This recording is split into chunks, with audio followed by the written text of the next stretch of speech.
কিন্তু সেই একেজন তেওঁৰ পিতৃ হিৰণ্যকশিপুৰ কিয় ইমান অত্যাচাৰী হ'ব লগা হ'ল যে যেতিয়া দিতি আৰু অদিতি দিতিয়ে অদিতিৰ সন্তান হ'ল দেৱতাগণ স্বভাৱতে নিজু আৰু শান্ত প্ৰকৃতি কিন্তু দিতিৰ সন্তানসকল হ'ল অসুৰ কিহৰ কাৰণে দুগৰাকীৰ পত্নী এগৰাকীৰ সন্তান অসুৰ আৰু এগৰাকীৰ সন্তান দেৱতা দেৱত্ব থকাৰ কাৰণে তেওঁলোকক দেৱতা বুলি কয় মানে আমি যদি মিলাই চাওঁ আমাৰ নিজৰ লগতো হয় যিটো অসুৰ স্বভাৱ হয় সিয়ে অসুৰ আৰু শান্ত নিজু হ'লে সিয়ে দেৱতা হয় নে নহয় স্বভাৱতে চাবলৈ গ'লে প্ৰতিটো বস্তু আমাৰ নিজৰ লগত মিলাই চাম মিলি যায় যে দেৱতাসকলৰ সন্তান জন্ম হোৱাৰ দিনা অদিতিৰ সন্তান জন্ম হোৱাৰ পিছত দিতিৰ নাৰীসকল কেতিয়াবা স্বভাৱতে হিংসাপৰায়ণ আৰু ঈৰ্ষাপৰায়ণ এইটো বেয়া পাব নালাগে স্বভাৱজাত কশ্যপৰ ঋষিক দিতিয়ে আহি বাৰে বাৰে অনুৰোধ কৰিছে আৰু যিটো সময়ত তেওঁক অনুৰোধ কৰিছে বাৰে বাৰে কশ্যপ ঋষিয়ে দিতিক মানা কৰিছে যে এইটো সহবাসৰ সময় নহয় তেওঁ বাৰে বাৰে মানা কৰিছিল কিন্তু দিতিয়ে কোনো পক্ষে মানি লোৱা নাছিল কশ্যপ ঋষি আগতে জানে যদিও তেওঁ এজন মহান ঋষি তেওঁ এজন মহান সাধু ঋষিয়ে ভালকৈ জানে কাৰণ ইমান মানা কৰাৰ পিছতো যেতিয়া তুমি নামানিলা তোমাৰ যি সন্তান হ'ব কি অসুৰে সময়টো মানে ভাল সেইকাৰণে হিৰণ্যকশিপুৰ হিৰণ্যাক্ষ ইমান উগ্ৰ আৰু অসুৰ যে সেই অসুৰ কশ্যপ তনয় বুলি সেইকাৰণে কৈছে যে ব্ৰহ্মাক হিৰণ্যকশিপুৰে কেৱল ব্ৰহ্মাক প্ৰাৰ্থনা কৰিছিল আৰু ৩৩ কোটি দেৱতাৰ প্ৰাৰ্থনা ৰক্ষা কৰি পেলাই বিষ্ণুৰ প্ৰাৰ্থনা ৰক্ষা কৰি ব্ৰহ্মাই আহি হিৰণ্যকশিপুৰ ওচৰত কৈছেহি হে কশ্যপ নন্দন মানে হে কাশ্যপৰ পুত্ৰ তোমাক কি লাগে তুমি লোৱা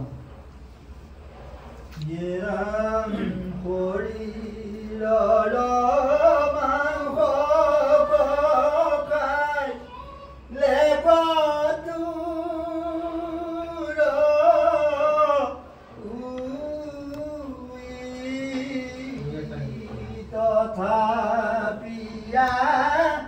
ৰাধ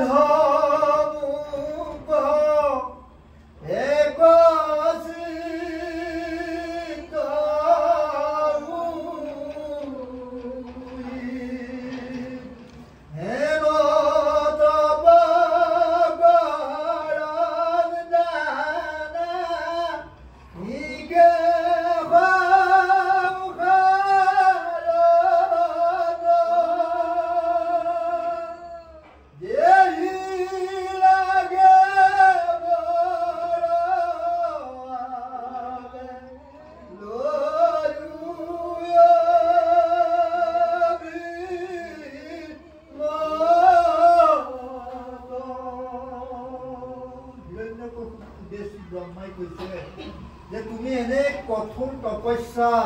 কৰি আছা তপস্যা কৰোঁতে কৰোঁতে গোটেই উমিয়ে তোমাৰ দেহটো খাই শেষ কৰি পেলালে তথাপিতো কিন্তু তুমি তপস্যা কৰিবলৈ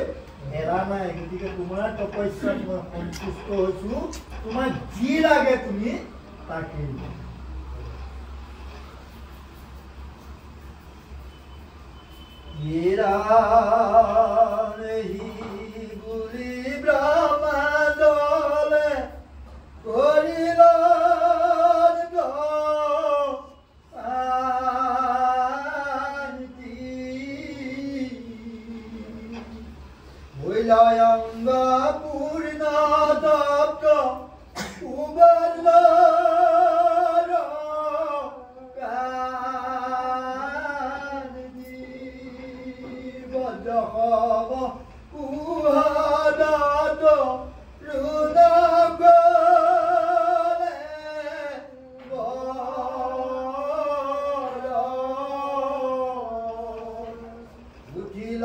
মাটিৰ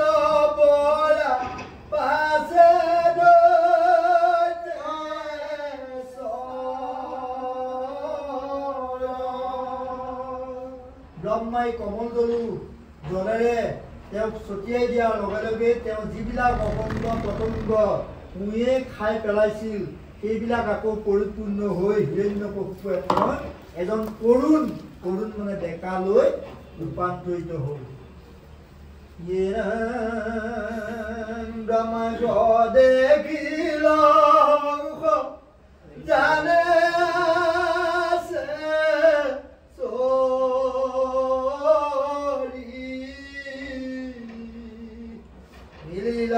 আনন্দ প্ৰাণ মিলবা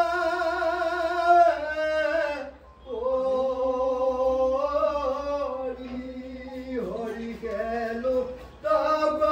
সবে ৰোমান সিত গাবে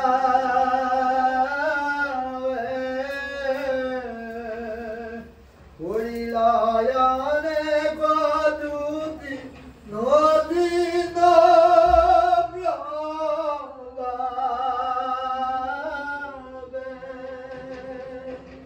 যে ব্ৰহ্মাই তেওঁ চকুৰ সন্মুখত দেখা পাই হিৰণ্যকশিপুৰক খুব আনন্দ লাগিছে আৰু আনন্দ লাগি তেওঁ হিৰণ্যকশিপুৰক ব্ৰহ্মাদেৱক প্ৰাৰ্থনা কৰিবলৈ বিধাতা কবুলে যদি মুখ দিবা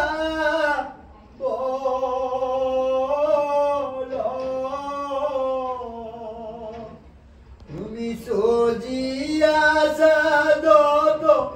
প্ৰাণী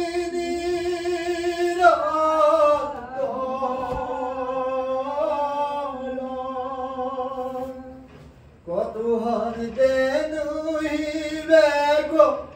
মোৰ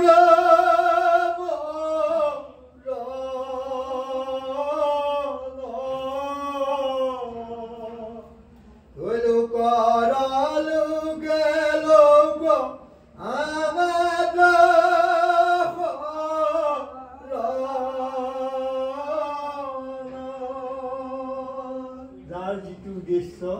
সেই উদ্দেশ্যৰ পৰা কেতিয়াও মানে এটা কথা শুনিম দেই মানে জানিবলৈ বিচাৰিছোঁ আমি এতিয়া ধৰ্মপুথিত পাইছোঁ হিৰণ্যকশিপু দৈত্য অসুৰ কিন্তু সেই অসুৰবিলাক আমাৰ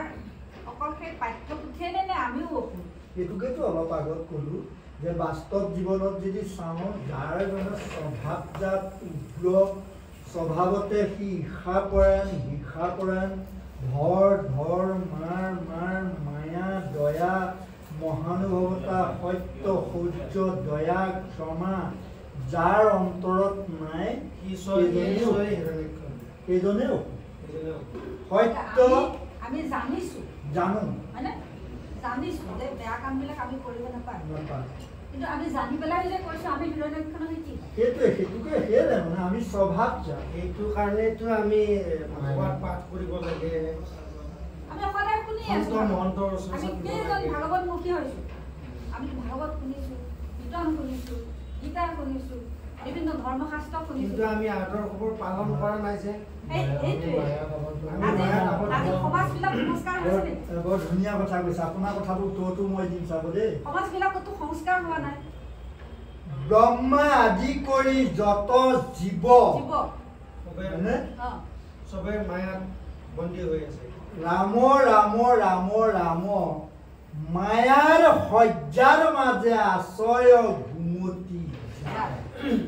উত্তৰটো কিমান ধুনীয়াকে দিছে চাওক ব্ৰহ্মা আদি কৰি যত জীৱৰ ভিতৰত আটাইতকৈ শ্ৰেষ্ঠ হ'ল ব্ৰহ্মাই প্ৰথম জীৱ সেই ব্ৰহ্মাৰ পৰা আজিলৈকে কোনেও মায়াৰ আবেষ্টনীৰ পৰা ওলাই যাব পৰা ব্ৰহ্মা নিজে মায়াত বান্ধ খাই আছে ব্ৰহ্মা নিজে মায়াত বান্ধ খাই আছে আমি ব্ৰহ্মা আদি কৰি প্ৰাৰ্থনা গাই যাওঁ তাৰ অৰ্থটো কিন্তু কোনেও বুজিবলৈ চেষ্টা নকৰে জীৱ যত ৰাম ৰাম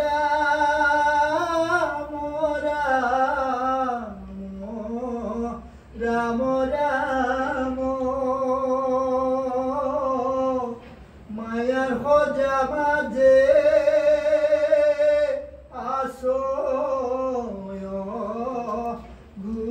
উভতি যায়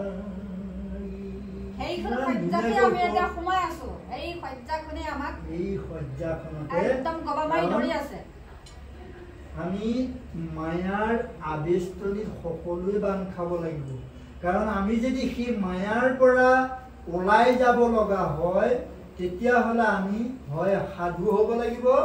নহয় সন্ন্যাসী কিন্তু এই দুইটাৰ মাজতো কি নহ'লেও যদি গৃহস্থ ধৰ্ম পালন কৰি যদি আপুনি যদি ঈশ্বৰৰ নাম ল'ব পাৰে স্মৰণ কৰিব পাৰে মানে আমাৰ বেছি শক্তিশালী গৃহস্থ আমাৰ যদি মানে কৰ্ম কৰিবলৈ কৈছে তোমাক এনেকুৱা কৰ্ম কৰিবলৈ কৈছে তোমাৰ কৰ্মৰ দ্বাৰা যাতে ধৰ্ম হয় তুমি এটা কৰ্মটো হৰিমুখী হ'ব লাগিব হৰি বিমুখ নহয় ধৰক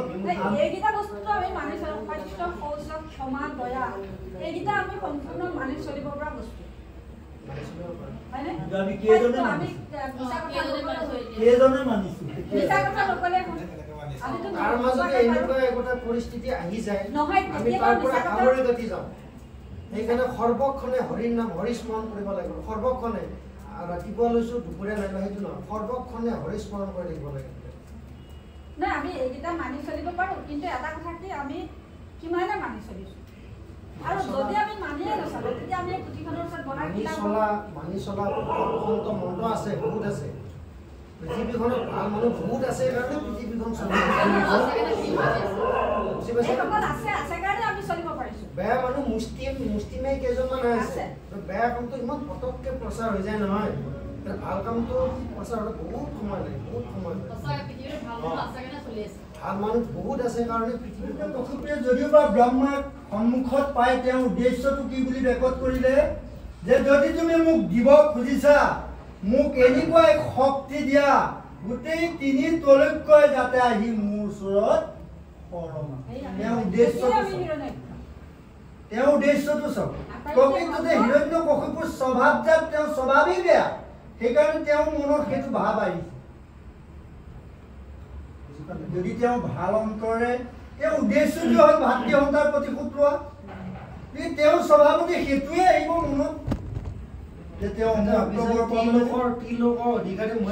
ময়ে হ'ম সকলোৱে আহি মোৰ ওচৰত শৰণ ল'ম হয়নে পিতাইককো কৈছে কি ময়ে ঈশ্বৰ ময়ে